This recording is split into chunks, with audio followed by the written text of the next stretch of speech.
जय हिंद दोस्तों, study with SK 2.0 में आपका स्वागत है। मैं सुधांशु तिवारी आज की इस नए वीडियो में आपका स्वागत करता हूं।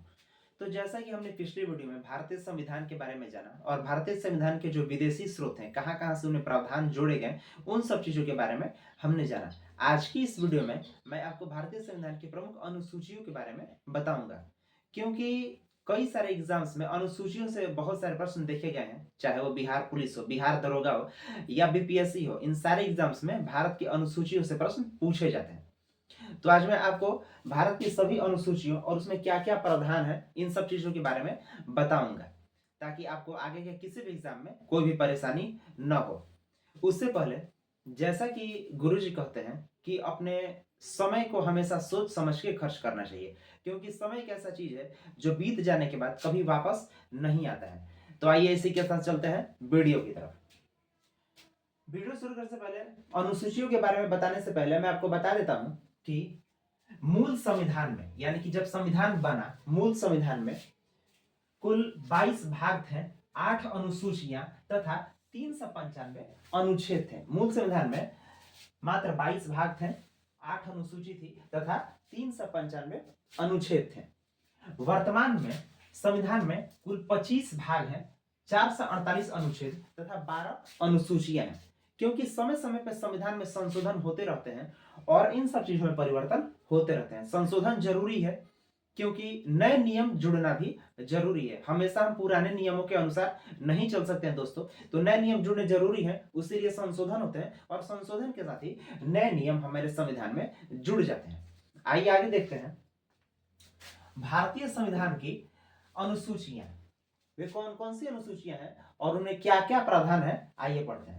तो मूल संविधान में अनुसूचियां थी 8, वर्तमान में अभी 12 अनुसूची हमारे संविधान में है। वे 12 अनुसूची में क्या क्या प्रावधान है, आइए देखते हैं। पहली अनुसूची क्या कहता है? राज्य संघ राज्य क्षेत्रों के नाम एवं उनकी सीमा है। अर्थात पहली अनुसूची में राज्यों के पुनर्गठन, राज्यों के नाम में परिवर्तन, उनकी सीमाओं में परिवर्तन किया जाए, कैसे किया जाए और कैसे होता है, कैसे नई राज्यों का पुनर्गठन किया जाता है, इन सारे नियमों के बारे में, इन सारे बातों के बारे में हमें पहली अनुसूची बताता है दोस्तों। दूसरी अनुसूची क्या कहता है? दूसरी अनुसूची के साथ इनमें भारतीय राज्य व्यवस्था के विभिन्न पदाधिकारियों, जैसे राष्ट्रपति, उपराष्ट्रपति, प्रधानमंत्री, राज्यपाल या मुख्यमंत्री हो, या उच्चतम एवं उच्च न्यायालय के न्यायाधीश हो, या विभिन्न पदाधिकारी हो, इन सब के पेंशन, वेतन, क्या उन्हें पैसे मिलने चाहिए, क्या उन्हें सैलरी मिलनी चाहिए, उनके मासिक आय के बारे में, उनके मासिक सैलरी के बारे में, तथा उनके पद त्याग के बाद जब वो रिटायर हो जाते हैं उसके बाद उन्हें क्या पेंशन मिलने चाहिए, इन सब चीजों के बारे में हमें दूसरी अनुसूची बताता है दोस्तों। तो आइए आगे देखते हैं तीसरी अनुसूची के बारे में। तीसरी अनुसूची हमें क्या बताता है? राज्य मंत्री, संसद, न्यायाधीश, उच्चतम एवं उच्च न्यायालय के न्यायाधीश, या प्रधानमंत्री हो, राष्ट्रपति हो, उपराष्ट्रपति हो, या राज्य मंत्री हो, इन सभी के द्वारा लिए जाने वाले शपथ के बारे में हमें बताया जाता है तीसरी अनुसूची में यह बताया जाता है कि जो भी मंत्री हो या जो भी पदाधिकारी हो, राष्ट्रपति हो, उपराष्ट्रपति हो, प्रधानमंत्री हो, राज्यपाल हो, ये सभी जब अपने पद को ग्रहण करते हैं उससे पहले देश की एकता एवं अखंडता को बनाए रखने के लिए तथा अपने पद की गरिमा को बनाए रखने के लिए तथा अपने पद का सदुपयोग करते हुए देश के भलाई के लिए काम करने के लिए इन्हें शपथ दिलाई जाती है, कसम खिलाई जाती है। उन सब चीजों के बारे में, उन शपथों के बारे में हमें तीसरी अनुसूची में बताया जाता है। चौथी अनुसूची में संघ राज्य क्षेत्रों के लिए राज्यसभा में स्थानों का आवंटन, अर्थात वो केंद्र शासित प्रदेश हो या कोई भी राज्य हो, उनमें किन राज्यों के कितने सीट होंगे राज्यसभा में, इसके बारे में हमें चौथी अनुसूची में बताया जाता है। जो इसे ही राज्य में क्या कहते हैं, ये स्थानों का आवंटन कहा जाता है। पांचवी अनुसूची हमें क्या बताता है? पांचवी अनुसूची अनुसूचित क्षेत्रों, जनजातियों के प्रशासन के नियंत्रण का प्रावधान, अर्थात जो भी अनुसूचित क्षेत्र है, आदिवासी क्षेत्र है, उनमें जो भी क्या किस तरह से वो क्षेत्र में विकास होंगे, उनके प्राचीन जो धरोहर है उनकी देखभाल या उनके सांस्कृतिक धरोहरों की देखभाल के लिए, उनके लिए शिक्षा, स्वास्थ्य की सुविधाओं की व्यवस्था के लिए, इन सब चीजों के लिए हम ये पांचवी अनुसूची कहता है कि अनुसूचित क्षेत्रों उनके जनजातियों के बारे में सोचने का जो भी प्रावधान है ये हमें 5वीं अनुसूची में मिलता है।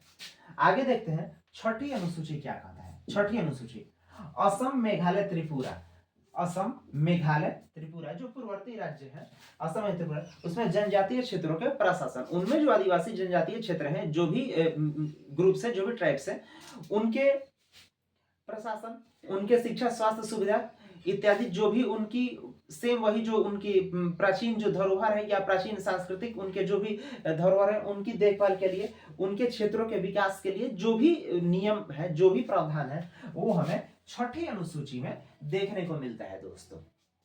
तो 6 अनुसूचियां रही। 7वीं अनुसूची के बारे में जानते हैं। 7वीं अनुसूची क्या कहता है। संघ 7वीं अनुसूची में 3 विषय आते हैं, संघ सूची, राज्य सूची तथा समवर्ती सूची। और 7वीं अनुसूची जो है वो केंद्र और राज्य के बीच सत्ता के शक्ति के बंटवारे से है। क्या उसमें प्रावधान है आइए देखते हैं। तो राज्य संघ सूची जो होता है इसमें सिर्फ केंद्र सरकार कानून बना सकती है, ये पहला सूची है। दूसरा है राज्य सूची जिसमें सिर्फ राज्य सरकारें कानून बना सकती हैं उस विषय पे। और तीसरा जो है समवर्ती सूची जिसपे केंद्र और राज्य दोनों सरकारें कानून बना सकती हैं, ये समवर्ती सूची, इसके बारे में हमने पहले देख चुका है। 8वीं अनुसूची क्या कहता है। 8वीं अनुसूची में भारत में बोली जाने वाली मान्यता प्राप्त 22 भाषाओं का उल्लेख है और मूल संविधान में सिर्फ 14 भाषाएं थी। अनेक प्रकार जो भी संशोधन हुए, संशोधनों के साथ ये नई भाषाएं जुड़ती गई और आज भाषाओं की संख्या जो हमारे संविधान में मान्यता प्राप्त भाषाएं हैं उनकी संख्या 22 है और मूल संविधान में सिर्फ 14 भाषाएं थी। तो 8वीं अनुसूची हमें भारत के भाषाओं के बारे में बताता है। अगला है 9वीं अनुसूची। 9वीं अनुसूची ये जो है, पहले तो मूल संविधान में 8 अनुसूची थी। 9वीं अनुसूची जो है वो प्रथम संविधान संशोधन 1951 के द्वारा हमारे संविधान में जोड़ दिया गया। प्रथम संविधान संशोधन 1951, प्रथम संविधान संशोधन 1951 के द्वारा 9वीं अनुसूची को जोड़ा गया। प्रथम संविधान संशोधन 1951 के द्वारा 9वीं अनुसूची को जोड़ा गया। ये याद रखिएगा दोस्तों, इंपॉर्टेंट क्वेश्चन है। इसमें राज्य द्वारा संपत्ति के अधिग्रहण के बारे में बताया गया है। अर्थात अगर राज्य को आपके किसी भूमि की आवश्यकता होती है तो उसे वो राज्य सरकार जो है वो ले सकती है, लेकिन उसके बदले में सरकार आपको उसका उचित मुआवजा देगी। आप उसके खिलाफ आपत्ति भी दर्ज कर सकते हैं, लेकिन सरकार हर नियम के अनुसार ही आपसे वो जमीन, ऐसा नहीं कि सरकार आपसे वो जमीन छीन लेती है या जबरदस्ती हड़प लेती है, ऐसा नहीं है दोस्तों। सरकार उसका आपको उचित मुआवजा देगी, आप उस पर आपत्ति भी दर्ज कर सकते हैं और हर नियम को पूरा करते हुए सरकार आपसे वो जमीन लेगी। उस जमीन का उपयोग सरकार समाज की भलाई के लिए ही करेगी। ऐसा नहीं है कि सरकार उस जमीन को लेकर के उस पे अपना जो भी पर्सनल कोई अगर नेता है वो अपना काम करे, ऐसा कुछ नहीं है दोस्तों। तो 9वीं अनुसूची हमें संपत्ति के अधिग्रहण, राज्य द्वारा संपत्ति के अधिग्रहण के बारे में बताता है।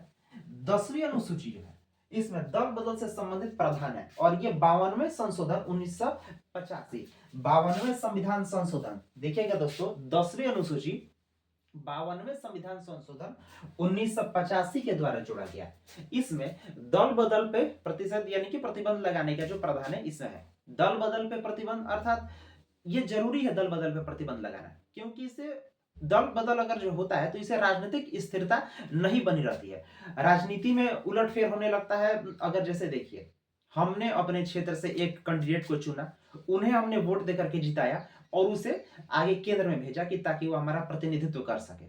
मान लीजिए कि जैसे हमने बीजेपी के कैंडिडेट को जिताया है, उस कैंडिडेट ने आपसे वादा किया कि मैं आपके क्षेत्र में सड़क बनाऊंगा, मैं आपके क्षेत्र में हॉस्पिटल, स्कूल इत्यादि बनाऊंगा। वैसे तो ये सभी सरकारों की जुमलेबाजी होती है दोस्तों, कुछ ही सरकारें हैं जो अपना वादा को पूरा करती हैं, लेकिन फिर भी अगर मान लीजिए कि उन्होंने आपसे वादा किया है, वो केंद्र में गए तथा वहां पर जाकर उन्होंने बीजेपी छोड़ के जैसे कांग्रेस को ज्वाइन कर लिया, तो उनका जो भी वादा था वो ऐसे ही खत्म हो जाएगा, वो उससे हाथ फेर लेंगे दोस्तों, और इससे जनता को भी काफी नुकसान होता है दल बदल से।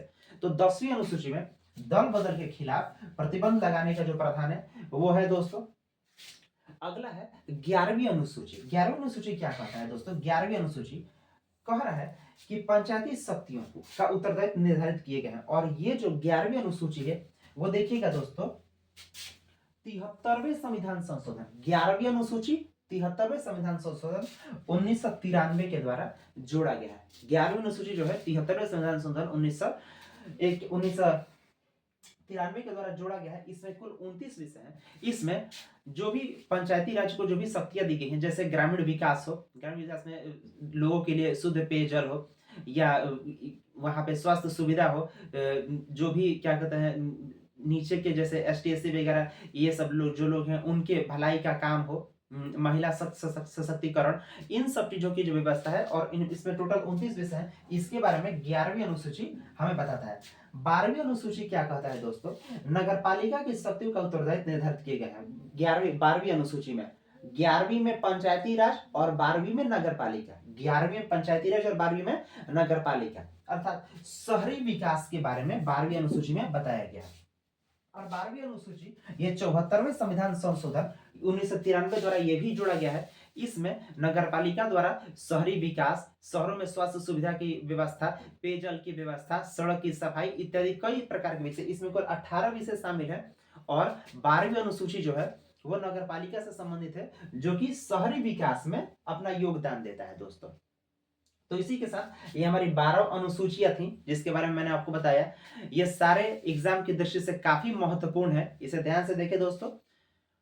इसके अगले वीडियो में मैं आपको भारत के संविधान से जुड़े भागों के बारे में बताऊंगा, कितने भाग थे, अभी कितने भाग हैं, और उनमें क्या क्या कौन कौन से उसमें प्रावधान जोड़े गए हैं, कौन कौन से अनुच्छेद उसके तहत आते हैं, इन सब चीजों के बारे में मैं आपको बताऊंगा।